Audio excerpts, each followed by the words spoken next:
said that is a great thing. Good job. That is a good thing to come up with. That's an easy way to make these maps. So what are some things that you can do?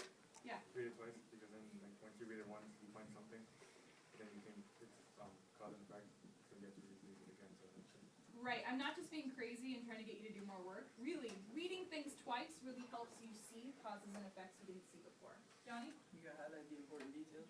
And how does that help you? Because if you see something that says like how when you were reading it, it said that it led to a serious problem. Mm-hmm. If you know that it led to a serious problem, you can tell that the effect of it's gonna be huge, or like it's gonna be a big change. Right. So signal words like serious problem, the main problem, really help you figure it out. And you came up with a conclusion based off of that. What was your conclusion? That for like the first sentence, you could use that as a cause, and then the rest could be effects. And like the second and third question, you can use them together because the second question is a cause, the second sentence is a cause, and the third sentence is the effect of that cause. Okay, so she came up with two conclusions. The first one is that her topic sentence was her cause. That's a pretty good conclusion to make, right? So what you're going to be introducing your paragraph with is probably going to be the most central thing. That's her number one cause. She also came up with the conclusion that while she was reading, she could actually combine sentences into one effect. Okay, so as she was reading things, she could start to combine things. Now, Tanisha, you did a really good job with your related details. So how did you do that? So my top sentence was given notice land, and then I put an arrow, and they kept on props. Okay, so she put an arrow, so these two things were related. So she said nobles had a lot of land, meant lots of crops. These two things are related, not necessarily cause and effect. Go ahead, keep going. And then I put two arrows down, and one was nobles didn't need the king, and then I put equals became more independent. Okay, so nobles didn't need king, which equals them being more independent. So not needing the king means that you're independent. Okay? So in addition, these two things were an effect of them having land, but they are related because they mean the same thing. Okay? So she used equal signs for that. Okay? Is there anything else that you came up with while you were going through this? So I like that rereading it definitely helps you see cause and effect. The topic sentence helps you figure out the cause, and you can combine sentences into one effect. And that you can figure out related details by using equal signs and finding things that are similar.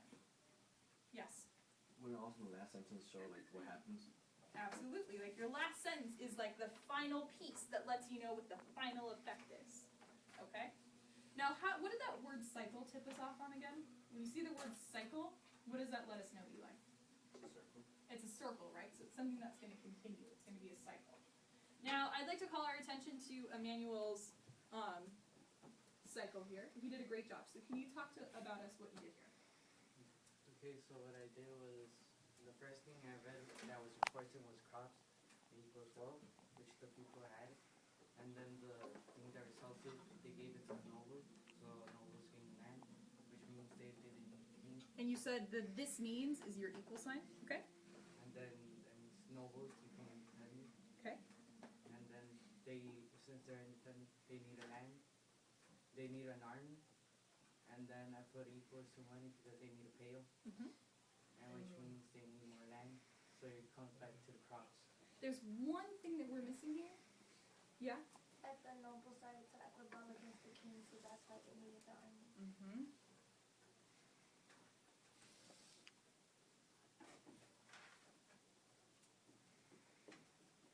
Okay. And then who needs the army? There we go. Okay, so I would love to give Emmanuel a power clap for that because I think he did a great job. 1, 2, 3. Nicely done. I'd also like to give the people around us, that came around and checked answers, a power clap. 1, 2, 3. Nice work, guys. Now, this here is not easy. This is not easy, but is it impossible? No. All right, so why do you think Miss FioRito decided to teach us this? What was her point here? Why did Miss FioRito decide to teach us this? Ashley, what do you think?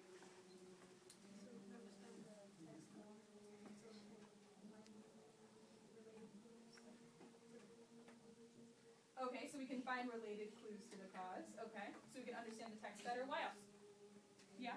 Because it's better than actively reading, because when we actively read, we underline information that we think is important, and if we map, we actually find the things that are important.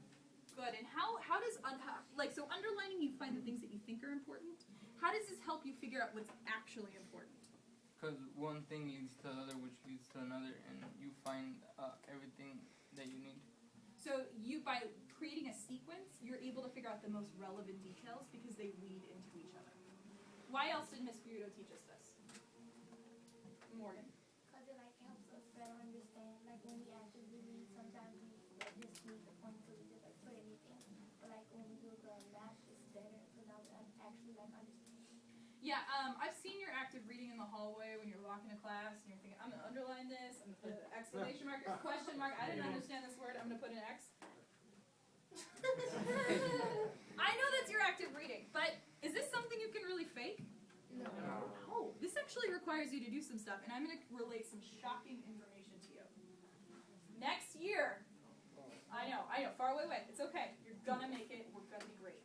Next year, Miss Bennett, you got a textbook. Can you actively read a textbook? No. I mean, you can't. I mean, you literally can actively read. But are you going to have a fun conversation with Mr. Kucera at the end of the year when you've actively read in your textbook? No. It's not going to be pleasant. I can guarantee you that. All right. So this right here. In order to do this, do we have to mark up the text a lot? Yeah. No. What do you think? Not really. We're kind of just putting numbers, right? We're kind of just putting numbers. So what is going to happen over time is you're going to train yourself to figure out these details where you won't even have to put in the numbers. Now, after you finish a lot of text and you have 3 or 4 maps to show for it,